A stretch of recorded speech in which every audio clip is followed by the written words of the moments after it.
Alors, sur le fond, je pense que nous sommes loin des ambitions initiales affichées, puisqu'il s'agissait à la fois de simplifier l'organisation administrative et également de spécialiser les compétences. De ce point de vue, le sentiment général qui domine, je pense, c'est l'idée d'un rendez-vous manqué. Voilà. Sur la forme, il y a eu débat assez long.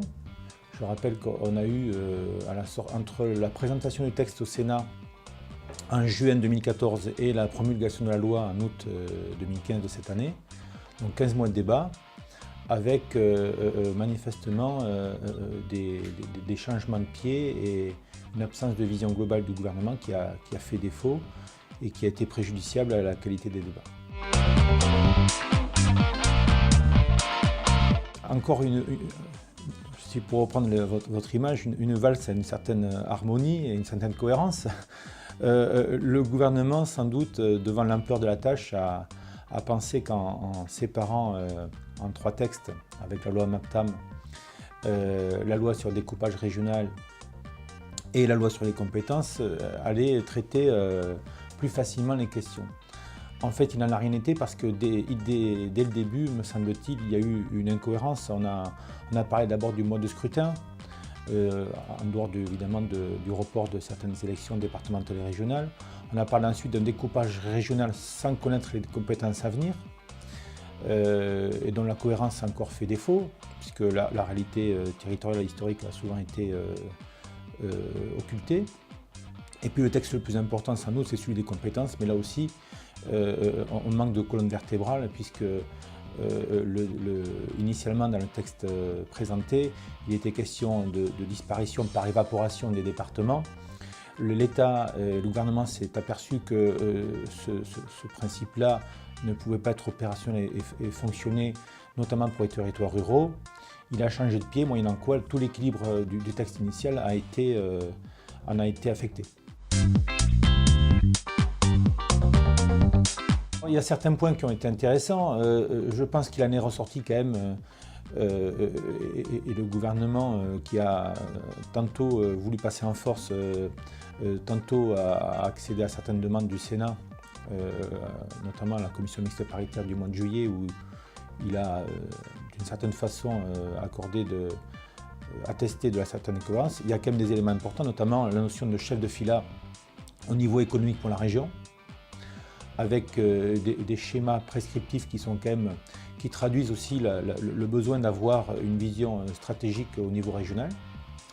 Mais également, ce qu'il avait occulté initialement, c'est la nécessité d'avoir des départements, notamment en territoires ruraux, qui sont quand même des niveaux d'administration de proximité qui sont nécessaires à la cohérence territoriale et à la cohésion sociale.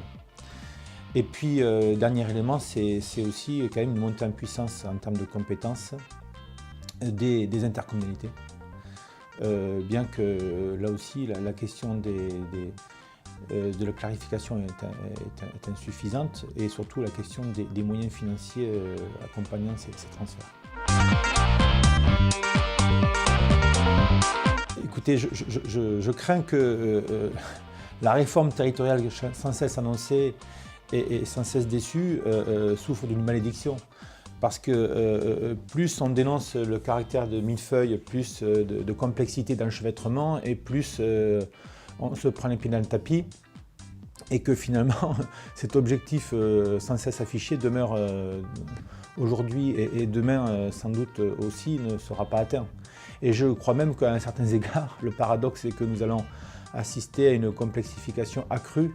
Et en tout cas, ce qui est sûr, c'est que le grand perdant de tout cela, c'est le citoyen qui est d'ores et déjà perdu dans la vision qu'il peut avoir des responsabilités locales de chaque élu, et qui va être encore un peu plus perdu de ce point de vue. Donc malheureusement, de ce point de vue, tout reste à faire.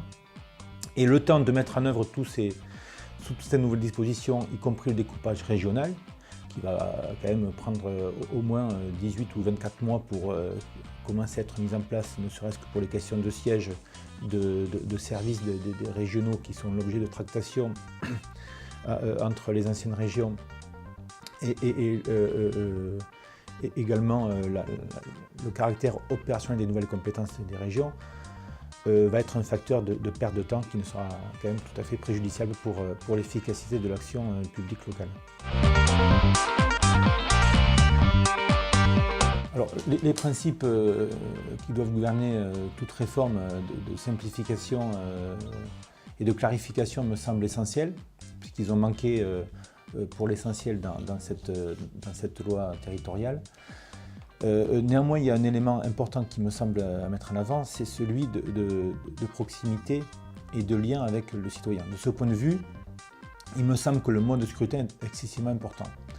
Au cours des débats, certains ont voulu que l'on élise les présidents de PCI au suffrage universel direct, considérant que ça allait faire monter en puissance l'importance des intercommunalités, ce qui n'est pas faux. Mais il faut bien voir que ça se fait au détriment de la commune et que c'est une façon aussi d'étouffer les communes. Je dois dire par mon expérience de maire et de président d'intercommunalité, je crois qu'on aurait les défauts des deux systèmes si on considérait que dans les territoires ruraux, pour les EPCI notamment, on passe à l'élection au suffrage universel direct.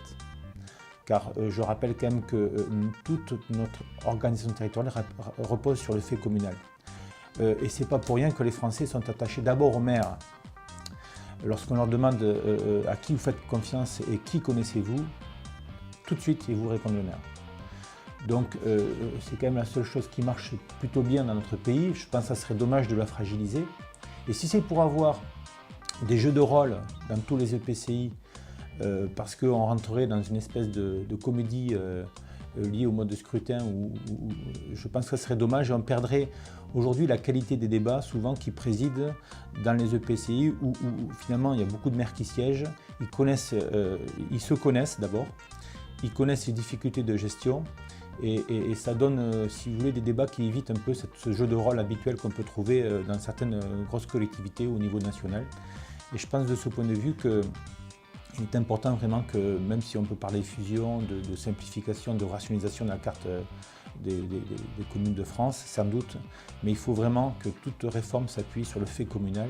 C'est encore le seul lien et la seule efficacité dans l'esprit des citoyens qui demeurent dans leur relation avec les maires.